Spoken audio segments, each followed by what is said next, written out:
Broadcasting from Manhattan Beach and the World Wide Web, you're listening to CHSR, HealthyLife.net. As a service to our listeners, this program is for general information and entertainment purposes only. CHSR HealthyLife.net does not recommend, endorse, or object to the views, products, or topics expressed or discussed by show hosts or their guests. We suggest you always consult with your own personal, medical, financial, or legal advisor.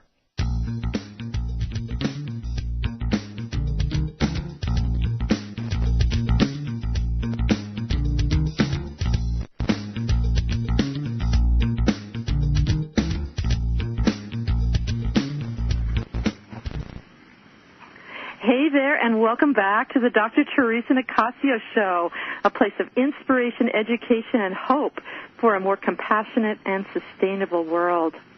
I offer this show to you freely. However, your support and donations really matter. To make a donation or to learn more about advertising your products or services and sponsorship opportunities, let me know. You can email me at teresa@teresanicasio.com or visit teresanicasio.com and send me a message through the website. And the Teresa Nicasio is TH.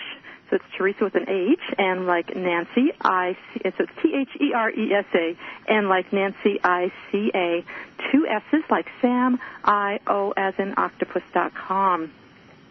Be sure to join us next week when we have the amazing opportunity to spend the hour with the leading expert on celiac disease and non-celiac gluten sensitivity in the world.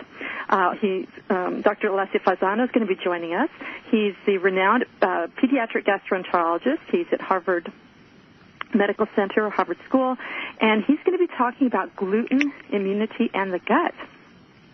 But for today's show is live, yay. So feel free to phone in during the program if you like, if you have a question. And if you do call in, just let our producer, Jay, know your question, and he can pass it along to us during the break. And if possible, we will address your question right on the air. And for those of you who are in the U.S., you can call in toll-free at 800-555-5453. If you're outside the U.S., the number is 310-371-5444.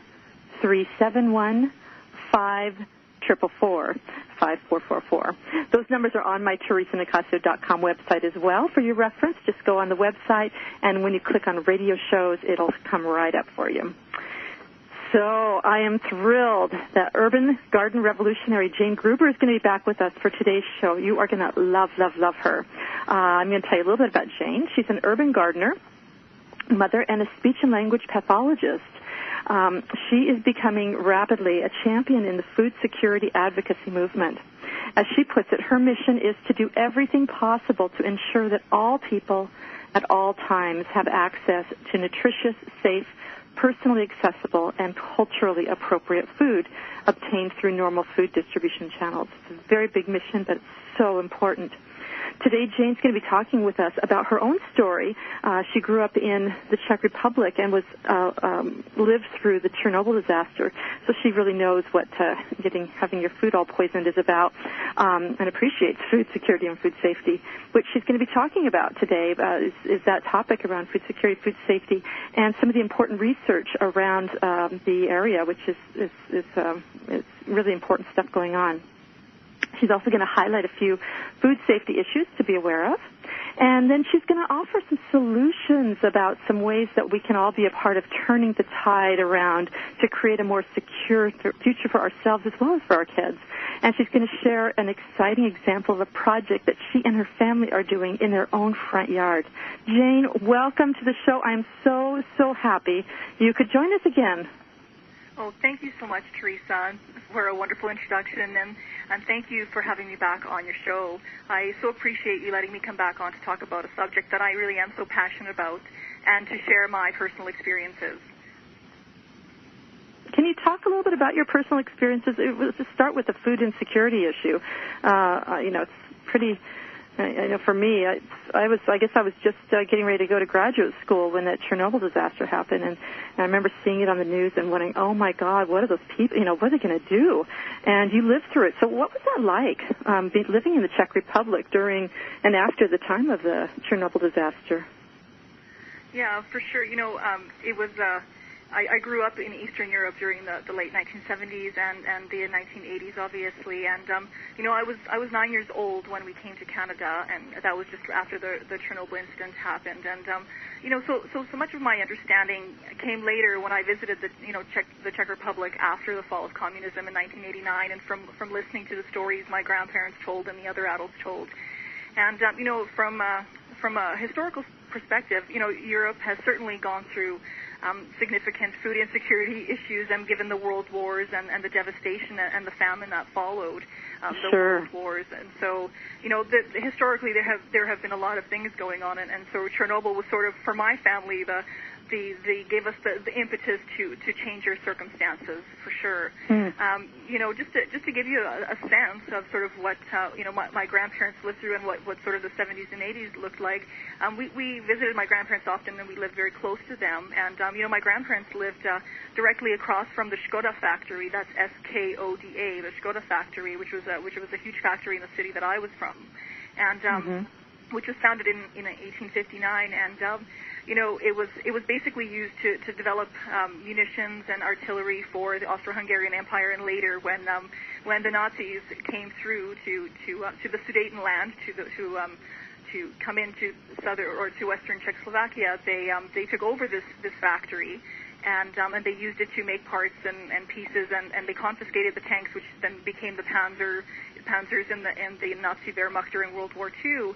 And my grandparents lived 50 meters away from this factory. And after when the communist regime came in later on after World War II, they used this factory for the same purpose. And really, these factories, they have spewed soot and ashes and various different color smoke and chemicals into the air. There were no environmental protections at the time, or no environmental regulations. And so, holy moly! So we're talking. Yeah.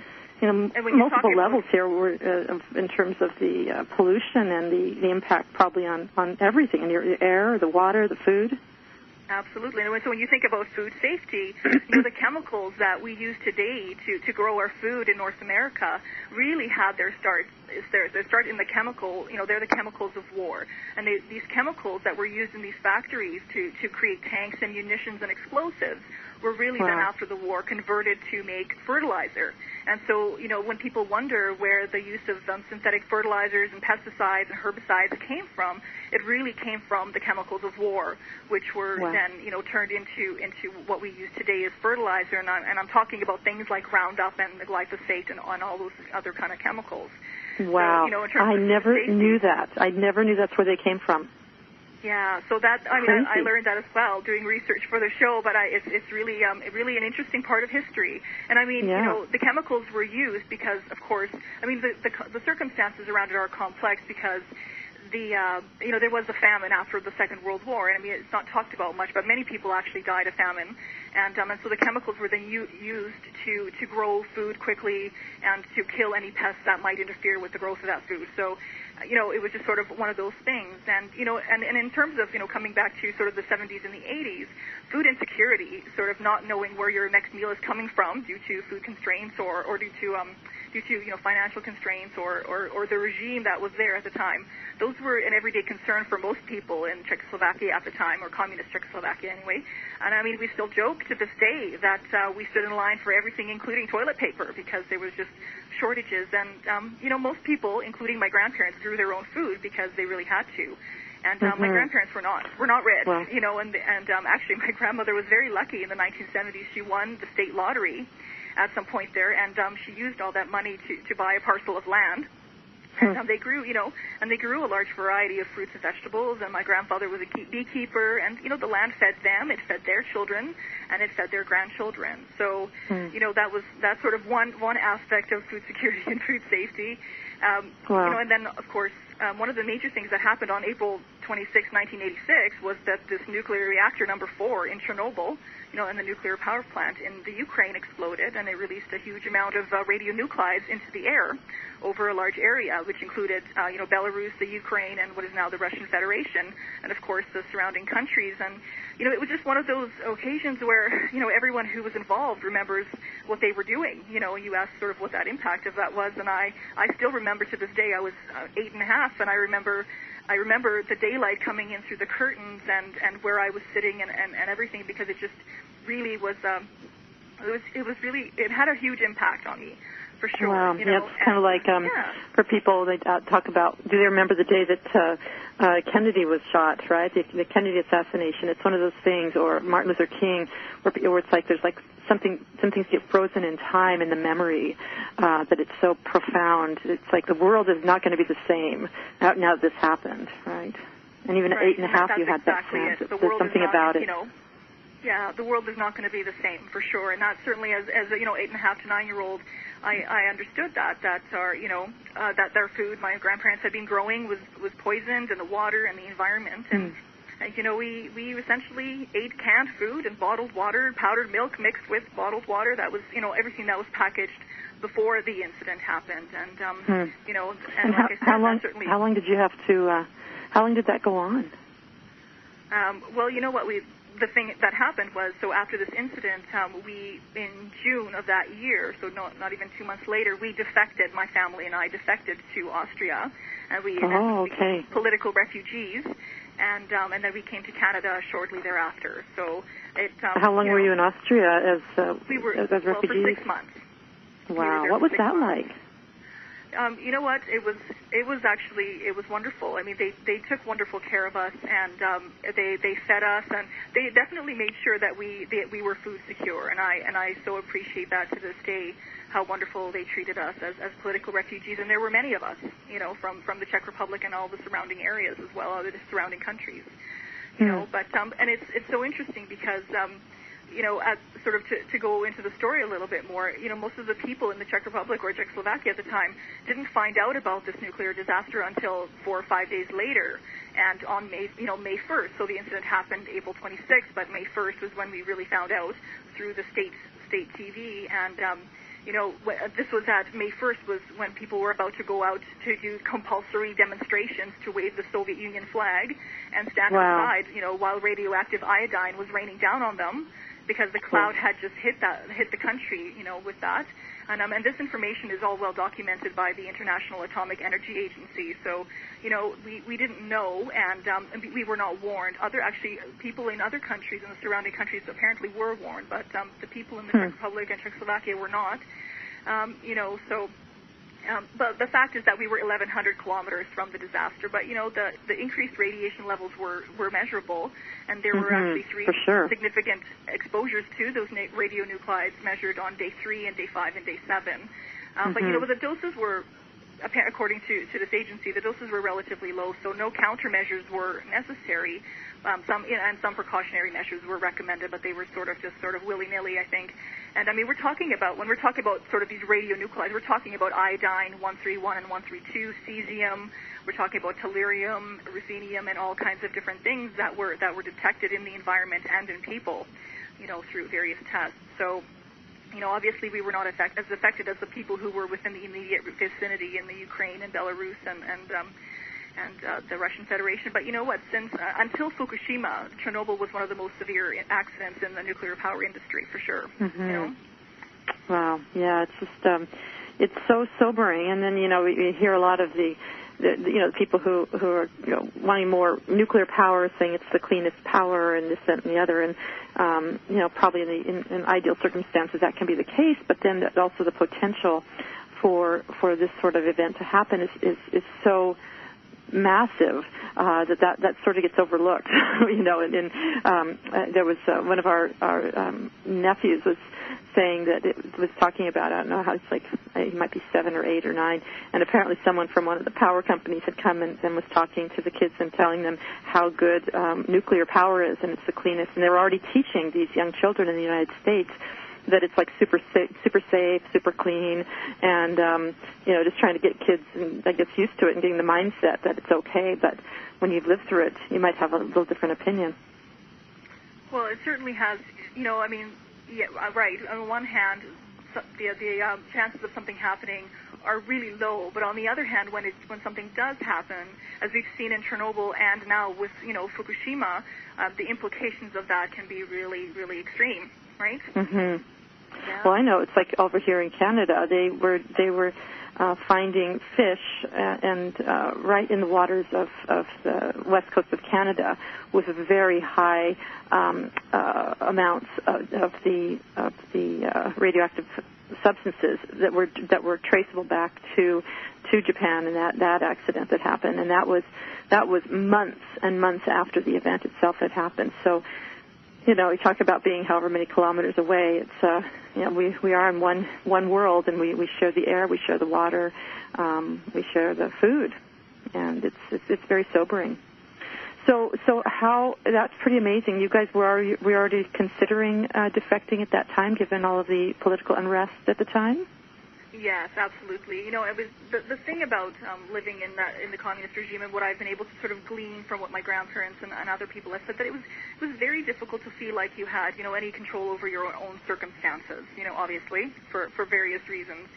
And so, yeah, absolutely, the plan was to defect, and the Chernobyl incident really, you know, pushed that to fruition here. And, you know, it was my mother and my older brother and I who came to Canada, and in late 1986. Did you have a dad in the picture at the time, or? You know what? No, he stayed behind. He stayed behind. Sort of, circumstances happened, and he stayed behind. So it was my mother and my older brother and I who came, and I see. She was very brave.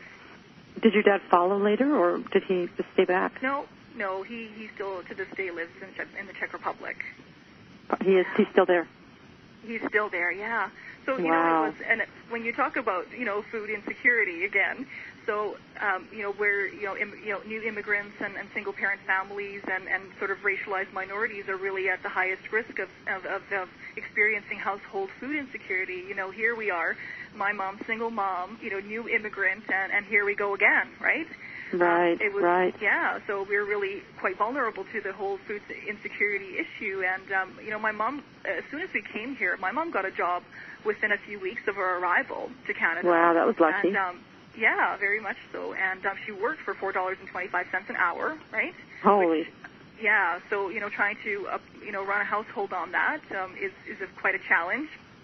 And, which province did she come to? We came to Alberta. Alberta, okay. Yeah, we came to Alberta. Yeah. Wow, that's huge.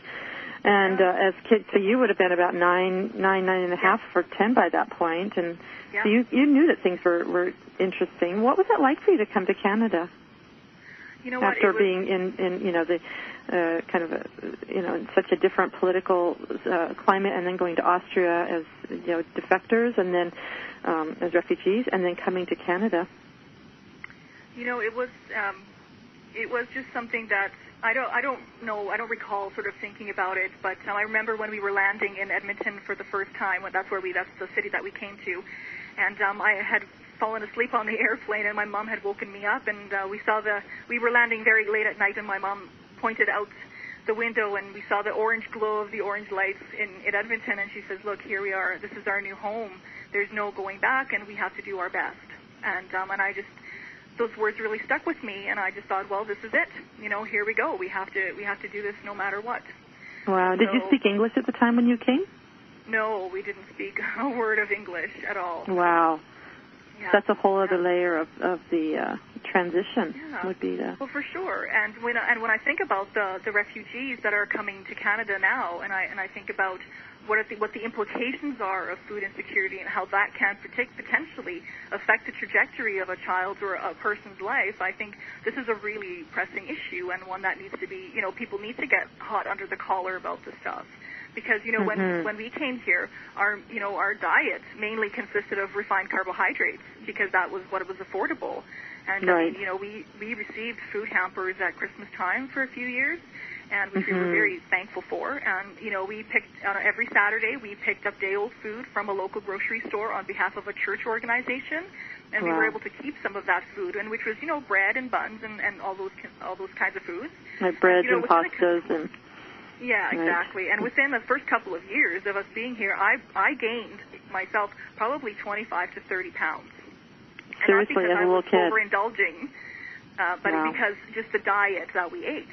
Right, and a lot of addictive. They know that things like gluten and sugar and learning about the addictive qualities of those, and if that's what you're eating, and yet your body's craving nutrients, so you end up wanting to eat more because your body's not getting the nutrients it needs to try to eat more and more, and so that's one of the causes of a lot of weight gain. Absolutely. Yeah, and so that was huge. So that was, and then I think back about that, I just think about, wow, that was a very interesting impact. And then, then what do we know about, the chronic conditions and sort of the circumstances that set people up for having chronic conditions, and like diabetes or hypertension or anything like that. So, and I mean, as kids, we did what we could to contribute to our household income so that, we could have food on the table, and we had paper routes, and every day after school we went to help out my mom with cleaning the building where she worked. And we always worked. Yeah, we always worked. My mom often had 2 jobs to keep things afloat, and really, when I think about it, everything else, like education and extracurricular activities, everything really took a back seat to survival and putting food on the table. So, right. And how long did that go on for being pretty rough? What I would say that we sort of started to feel the up about 6 to 7 years later. 6 or 7 years of really living basically in poverty. Right. I mean, if she's making $4 or $5 an hour, I mean, it's great she got a job, and then she's trying to raise 2 children, and that must have just been really hard. So your compassion for I know in the next segment we'll talk a little bit more about some of the other factors, as well as a little bit about some of the food insecurity and food safety issues in Canada and so forth, and policies. But your compassion comes from such a real deep place of knowing, doesn't it? Yeah. Well, I mean, understanding, right, and awareness, and I think, and I'm grateful for that. So many years later, I really think back, and I think I can use this information to help people today, hopefully, right, and sort of at least in my small universe here, And, so wonderful. Yeah. Well, folks, we have a lot more of good stuff coming your way with Jane Grueber after the break. So don't go away. We'll be right back, and we're going to be talking more about food insecurity, food security, food safety, and also what we can do about it to make a difference. So stick around, and we'll talk to you. We'll be right back with you.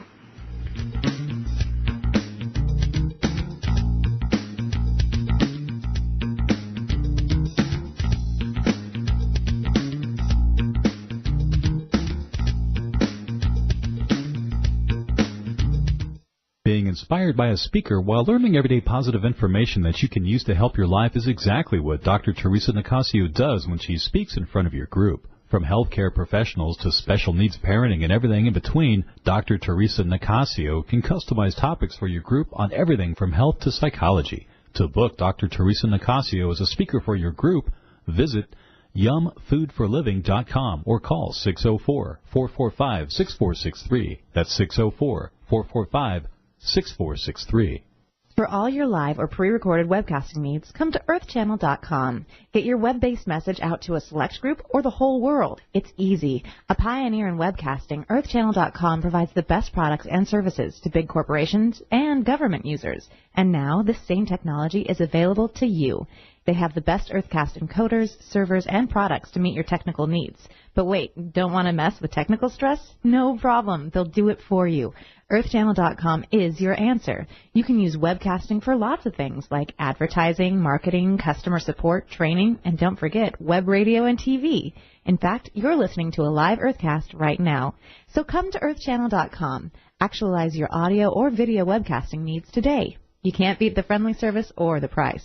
Call earthchannel.com at 1-800-849-8978. That's 1-800-849-8978.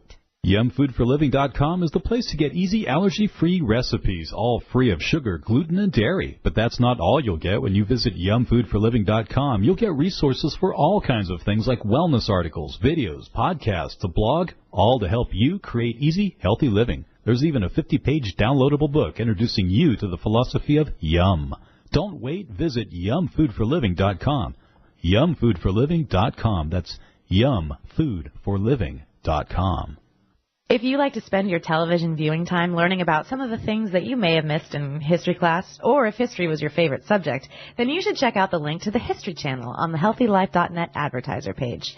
Order DVD sets by series or by subject matter right from our homepage while you still enjoy your favorite HealthyLife.net show. You're listening to HealthyLife.net, the radio network that brings positive talk with positive change to make your world a little better.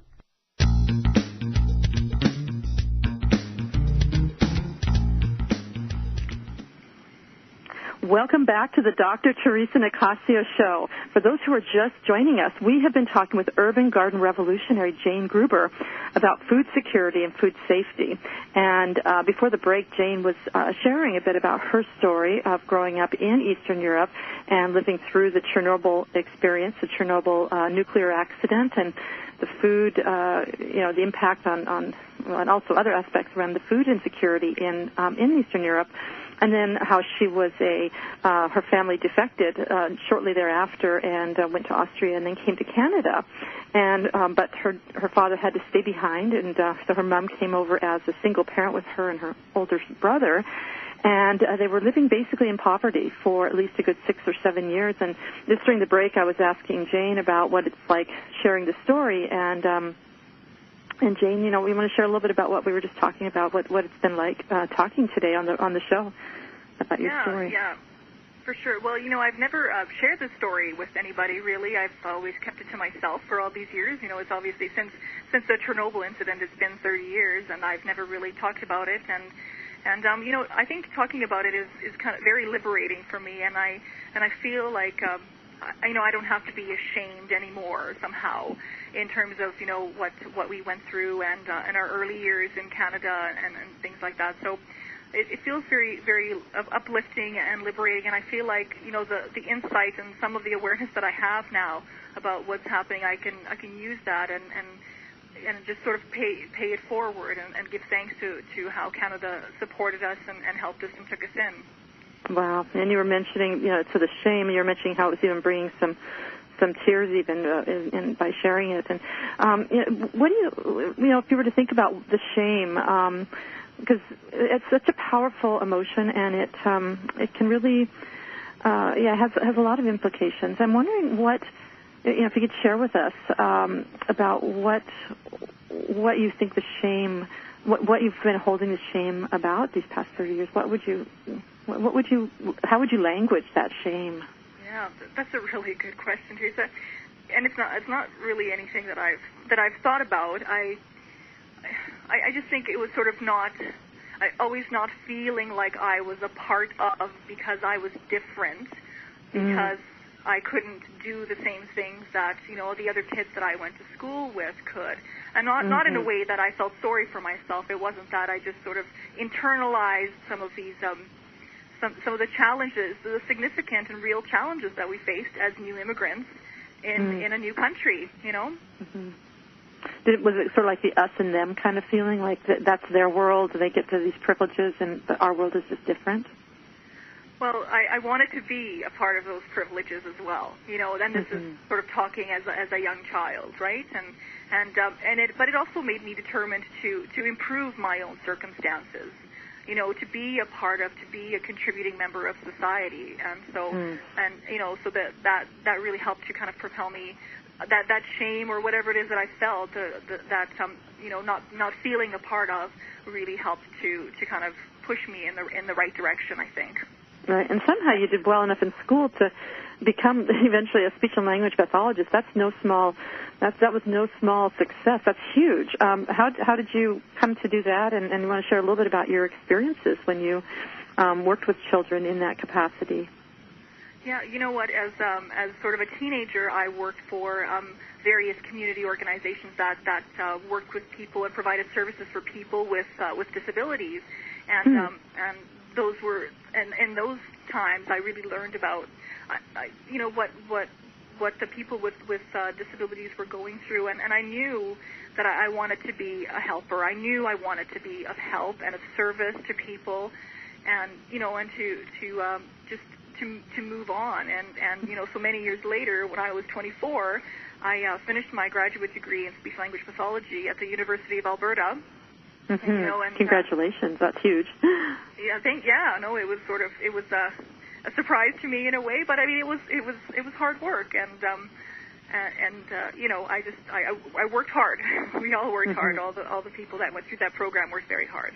And you know, and so interesting, because with the ink still wet on my parchment there, you know, I went to work as a school-based speech-language pathologist. You know, and I walked into a caseload of 7 schools and 300 kids on my list. And, you know, and all the schools were, and again, in these low-income and neighborhoods, and some of the real poorest neighborhoods in the city that I was working in. And, you know, and again, here we go. And my sort of my compassion and my need to help and be of service, again, was triggered where I worked with these children who were coming to school without, you know, breakfast or dinner the night before. So, and I really got to see the impact on their behavior and learning firsthand, you know, and from a speech-language pathology point of view.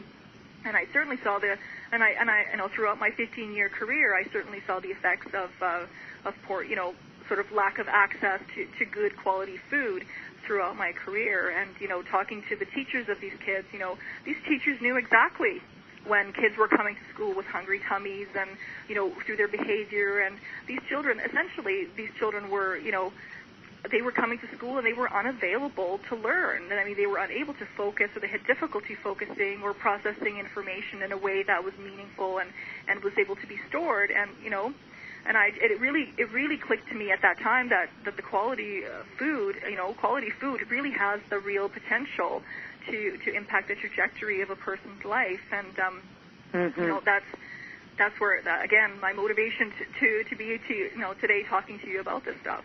Yeah, well, you know, just thinking about how Karen Mayo was on the show talking about mindful eating a few weeks ago, and she shared about how she was taking care of her nephew who was diagnosed with significant ADHD, and his grades were very poor. And while her sister was a single mom and needed to take care of her son for a school year, because the mom had to do some training for work, and so during that time she changed what he was eating, and so much so that he went from being maybe a C student to becoming an ultra A student. And the school was wondering what was going on, and it was just the food he was eating, that he was eating clean, organic, real healthy food, not that junk food like you and your brother and mom had to live on when he came over. So it really does have an impact.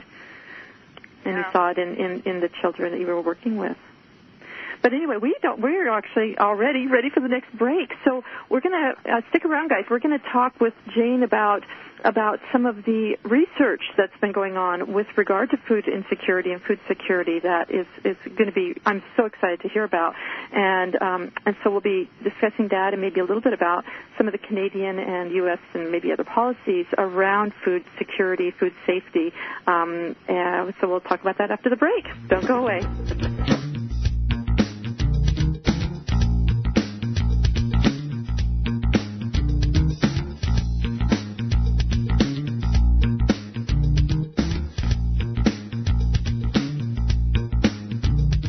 There's a book that makes it so easy to embrace a healthy, gluten-free lifestyle, even kids will like it. Filled with heartwarming stories, food as medicine health tips, easy allergy-free recipes, and creative culinary inventions, the award-winning book Yum by Dr. Teresa Nicasio is your source for all of this and more. So make gluten-free living easy, tasty, and fun. Get Yum, plant-based recipes for a gluten-free diet at Amazon.com. Or visit yumfoodforliving.com. That's yumfoodforliving.com. What does HealthyLife.net and Amazon.com have in common? Well, they're both available on the Internet. They both give great value. But most important, most of our positive program hosts and guests are accomplished authors, and their books are available from, you got it, Amazon.com. Now, it even gets better than that, because when you're listening on air to a HealthyLife.net host or guest, you can go directly to Amazon.com, and you can order your book while you're still listening to your favorite HealthyLife.net program. So when you hear an author you like, go to the homepage of HealthyLife.net and click on Amazon.com. When you have a food allergy or dietary limitation, Dr. Teresa Nicasio knows it's hard to give up the foods you love, so she decided to put on her chef hat and give you affordable, personalized culinary consultations that will light up your taste buds. You'll explore substitute ingredients so you can enjoy your favorite foods again. She'll even help you make food preparation easy and guide you on your path to healthy living. And to get started, all you have to do is call 604-445-6463. That's 604-445-6463. HealthyLife.net, the positive radio network. YumFoodForLiving.com is the place to get easy allergy-free recipes, all free of sugar, gluten, and dairy. But that's not all you'll get when you visit YumFoodForLiving.com. You'll get resources for all kinds of things like wellness articles, videos, podcasts, a blog, all to help you create easy, healthy living. There's even a 50-page downloadable book introducing you to the philosophy of yum. Don't wait. Visit YumFoodForLiving.com. YumFoodForLiving.com. That's YumFoodForLiving.com. HealthyLife.net, the positive radio network.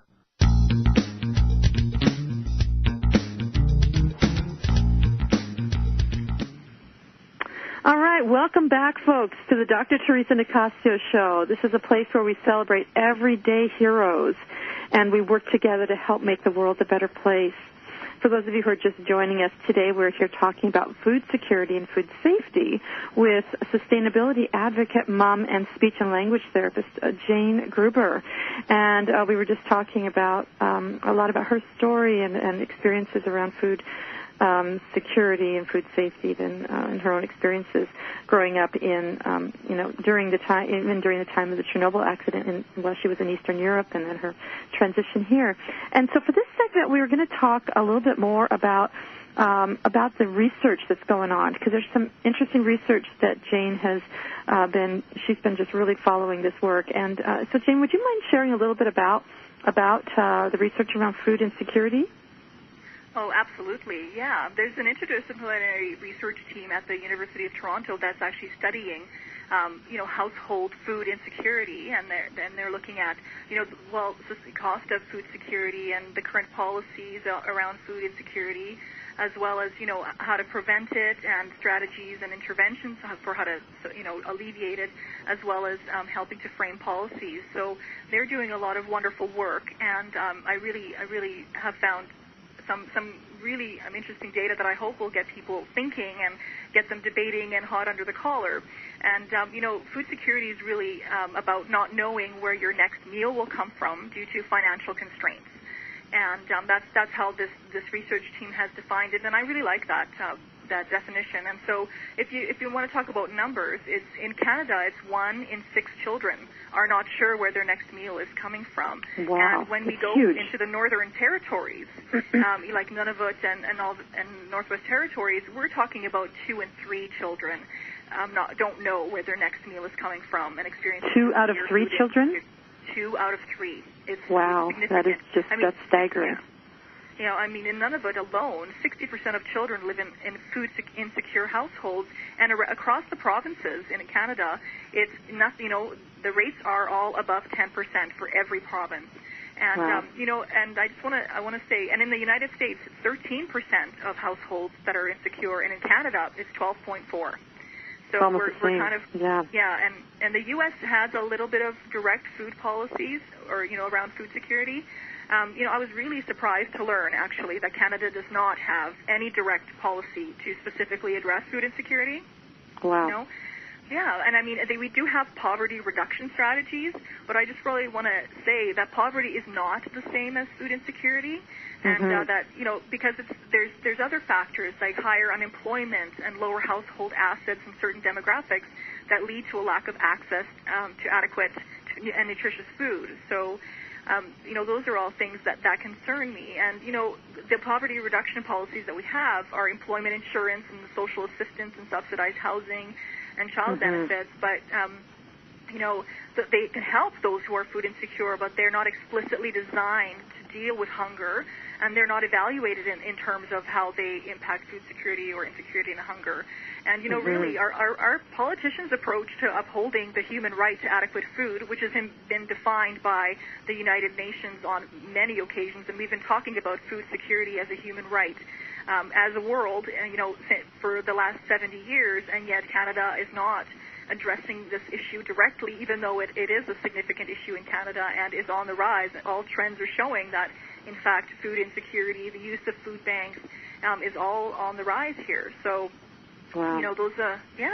And that's something that people need to pay attention to, I think. Right.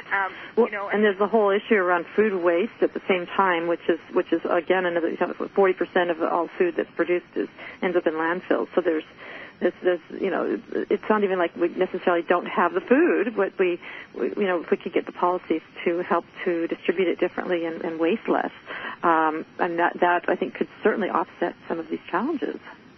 Absolutely, and it certainly can. And the government's policy right now is to subsidize charitable food organizations, so such as food banks, meal and snack programs, and community development programs such as soup kitchens, and they support breakfast and lunch programs at school. And those are what these researchers at the University of Toronto consider indirect approaches.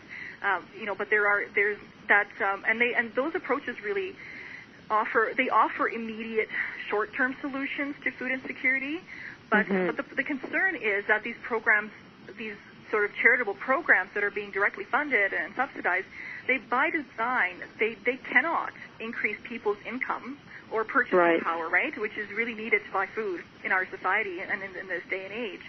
And so, in fact, actually, these researchers are saying that we don't need any more public policy to support food banks or charitable organizations or to have food waste delivered to food banks because, of all the people that are food insecure in Canada, the numbers show that only a quarter of the people who are experiencing household food insecurity use the food banks. Seriously? So, quarter? A quarter of the people. Wow. And so this team is advocating that we need appropriate, responsive, and they say intelligent social policies to change the circumstances of people who are experiencing insecurity. And the good thing, Teresa, is we know who is experiencing food insecurity, and we know what drives this problem, right? And so because we've been collecting information about this since 2005, and it's really single parents, new immigrants, Aboriginal people, certain ethnic groups as well, and people including people who are renting rather than owning. And the most interesting thing that I've learned out of all this research is that most households who experience food insecurity actually are people who are in the workforce. These are working families. These are people who are bringing home paychecks. Right? Like your mom. Yeah, absolutely. Like your mom certainly people who are on social assistance, they're obviously very vulnerable to food insecurity, but it's kind of disconcerting that people who are bringing home a paycheck, who are going to work, are experiencing food insecurity as well. So there's something that needs to happen at a greater level to offset that, for sure. Right. So we don't have a whole lot of time left, Jane, and Jane Grueber, JaneGrueber.com, that's JaneGrueber.com is her website, which is on her profile page on the TeresaNicasio.com website. Jane, do you want to just real quickly give people a couple of tips about what they might be able to do and what you're doing to help shift the tides here? Yeah, absolutely. We're just doing in our front yard a grassroots movement and an experiment. We're building our own urban garden where we're going to try to grow enough food to feed us, our family of 5, and to see if we can grow enough to feed our neighbors and if we can save some money by growing our own food, and if we can do this all with minimal cost and minimal effort, because we want this to be as practical and doable as possible, and we want to help other people to do the same. And so, we're going to be doing all kinds of things like growing food in hay bales and in garden beds and from mounds and hills created from garden waste and trying different things. So I'm very, very excited about that and to, hopefully come back on your show and talk some more about that. Exactly. So Jane will be back on the show. I forget when it is. I think, is it May or June? To give us more update and talk more about the urban gardening business, because this is something that we can do to make a difference. Jane, thank you so much for coming to the show today. You're just brilliant. And we're going to be right back after the break talking about your questions because you asked a segment. But thank you again, Jane, and I can't wait to have you back on the show. I appreciate your time so much. Thank you, Teresa. Okay, we'll talk to you later.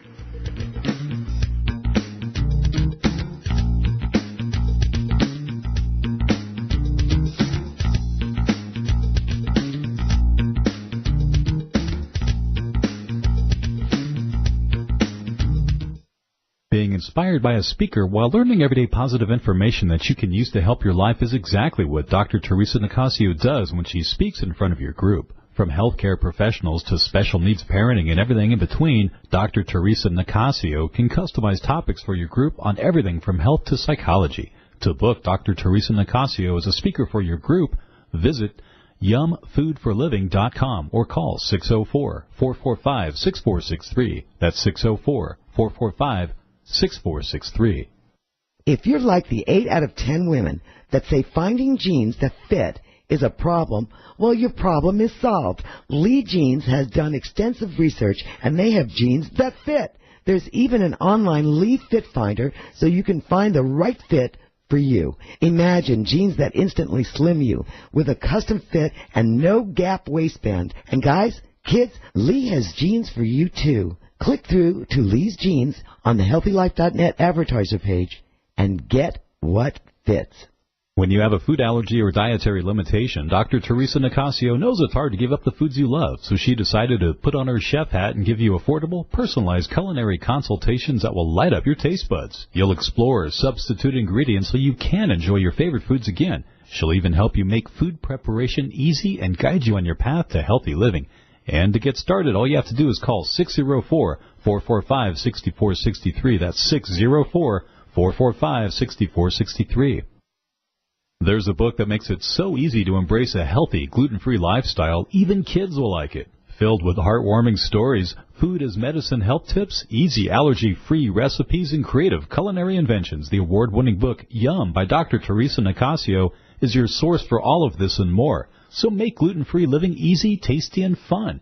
Get Yum, plant-based recipes for a gluten-free diet at Amazon.com or visit yumfoodforliving.com. That's yumfoodforliving.com. Radio your way. HealthyLife.net.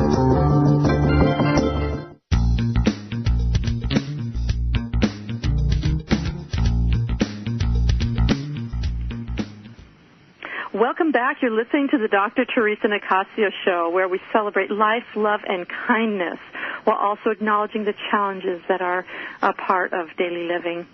So now is the part of the show for your questions to be answered, whether they're about psychology, health, parenting, cooking, gardening, relationships, pets. It can be about questions related to previous guests we've had on the show. Whatever you might like to ask. You can send your questions in by just clicking on the Ask Teresa tab on my website. And again, my website is teresanicasio.com.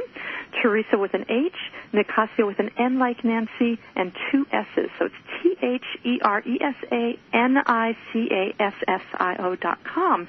Or you can always email your questions directly to me at teresa@teresanicasio.com. So for today's Because You Asked question, here's what I got sent in to me. I'm a 27-year-old who lives with Crohn's disease. While I want to feel normal in the world, my health gets in the way. When I go out, I just try to not eat much, if at all, afraid of the pain I'll have later. Some people think that I am anorexic, especially since I'm so thin. They just don't understand that I really want to eat like everyone else, but I can't. It's horrible to feel like food is my enemy. That's powerful. I don't really have a question for you, but wanted to share my story in hopes that you might talk about this and help more people understand. Thank you for what you are doing, foodie wannabe. All right, well, this is a really, questions, this is sort of like a question, but not exactly, but that's fine, too, to send in. I thought it was a really valuable one, especially that this is the month of Eating Disorders Awareness. It's the Eating Disorders Awareness weeks are different in Canada. It's early in the month, and in the U.S. it's later in the month. So basically the month of February is Eating Disorders Awareness Month in my picture, in my mind. So I really appreciate your message, and that I know it's going to speak to many other listeners, especially since it doesn't quite fit in to how we think about eating disorders. We usually think about the traditional, anorexia, bulimia, overeating and such as the most common. So there's a lot of people who are in this nowhere land where their relationship with food can get quite distorted. And our relationship with food in general, for every one of us on the planet, is really complicated because, we not only need our food to live, but it's also a source of pleasure, and it's a means of that we have a lot of relational connection. So when we see health problems such as yours, Crohn's disease, ulcerative colitis, food allergies, celiac disease, autism, ADHD, chronic fatigue, depression, diabetes, and those sorts of physical and emotional challenges and psychological and cognitive challenges that we are seeing more and more of, the ability to enjoy life and share food in the same way freely is often lost. And this conversation is becoming more and more relevant as we're seeing increasing incidence of a lot of these conditions. So with this, what's been missing in the conversation, there's just not been enough conversation about, is the emotional and social impacts of the loss of being able to share food freely, because it's a lot greater than a lot of people realize. So it gets complicated, and Jane today was talking about shame, because there's a lot of shame people can have about their physical or emotional or cognitive challenges. So what happens is a lot of times people don't talk about it, and they try to hide what their condition is. It's really not everybody's business to know everything about us, but also because no one really wants to feel like they're a high-maintenance friend or a high-maintenance date. And so what we're seeing a lot of is a lot of people pretending that everything's okay. And as a psychologist, I've been doing this work for a long time and seeing more and more of my clients who are sharing this sort of challenge where they'll even talk about, like, dating is hard because, you don't want to talk to the date about, like, I've got these food sensitivities, so we can't go places, or we need to think about where we go. And so what people do is they don't say anything, and then they either try, as this listener mentioned, either they try to just not eat or not eat very much, or they eat foods that maybe that don't agree with their body, and then sometimes they end up suffering for weeks or even months after a single incident of having the wrong food. Because when people eat, depending upon their condition, if they have inflammatory responses, the flare-ups, they can worsen their symptoms and autoimmune problems and such, sometimes, again, for months on end. So you can imagine that it becomes a bit of a quandary, because what happens is a lot of times people start wondering if they even want to go out. And it was interesting, my 15-year-old, I was talking about this challenge with my partner, and my 15-year-old overheard, and she says, "Oh, that's not a problem." She says, "If anybody has these problems, just cook your own food, just stay at home and eat." And so that's exactly, a 15-year-old kind of put the nail on the head here. That's oftentimes the solution people have, is that they oftentimes stop even going out and finding excuses to not get together for celebrations and social gatherings, and become more and more isolated from friends and colleagues and family members. And oftentimes, friends and family and colleagues and so forth start to think that, they have their own assumptions about why the person's not coming, which are usually not accurate. And but ultimately, after you ask someone enough times to join you, eventually you stop asking. So that actually fuels even greater social isolation, which isn't really a great solution either. So unfortunately, a lot of the foods that we have really grown to be associated with, thinking about for celebrations and love, are filled with the same ingredients. We're talking gluten and sugar and dairy and such. These are a lot of the same ingredients that trigger a lot of people's inflammatory responses. And for someone like you who wrote in, is food you want to be, sometimes it's other foods, like raw foods and nuts and seeds, can irritate your system, which otherwise you might think they're super healthy and fine, but they may not work for you. So really, I'm on a bandwagon. I'm on a big mission. I'm really wishing that we can all increase our awareness about this very real problem that's affecting more and more people.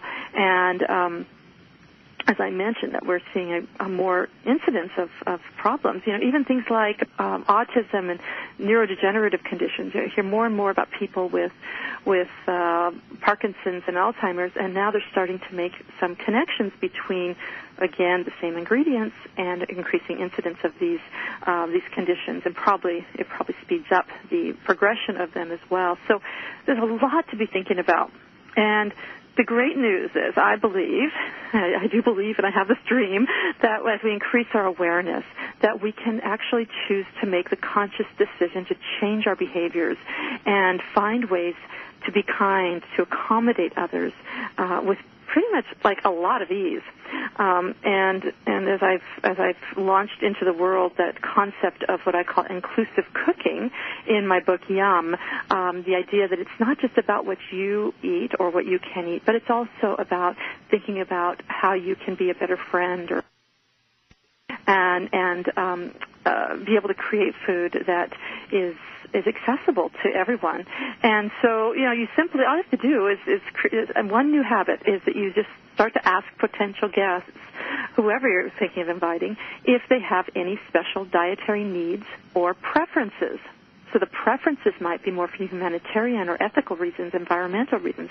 You just ask people, and it takes out of the closet, it takes out of the shadows the shame or the people trying to pretend. And this way, it creates opportunities for us to again be able to all enjoy the privilege of celebrations and community building experiences where food sharing can be enjoyed by everyone, and no one has to feel left behind or have an inner monologue of shame and frustration. So anyway, the more we can compassionately hold a loving place in our hearts and at our tables so that everyone can know they matter, this is, we can avoid a lot of this unnecessary suffering that you Foodie Wannabe spoke to so beautifully. We all have different bodies, we all have different needs and beliefs, and so with all this range of unique needs and beliefs, whether it's food-related or otherwise, we can make the world a better place. So, anyway, we're going to be having to close here pretty quick. I hope this was helpful for you, Foodie Wannabe. But I hope that all of you have enjoyed the show. If you or someone you know would like to advertise their products or services on the show or would like to be a show sponsor, let me know. Also, if anyone wants to offer a donation, large or small, every little bit helps to support the educational and inspirational vision of the show. You can simply click on the donate or sponsor tabs on my webpage or email me at teresa@teresanicasio.com. Thank you so much for joining me and our wonderful guest, Jane Grueber, today. Be sure to tune in next week when we'll have world-renowned pediatric gastroenterologist Dr. Alessio Fasano on the show. I can't wait. He's going to be talking about gluten, immunity, and the gut. You can send me your questions ahead of time or have your phone ready to call in if any burning questions arise for you while you're listening to the show. So bye for now. I'm Teresa, and this has been the Dr. Teresa Nicasio Show. Have a fantastic week.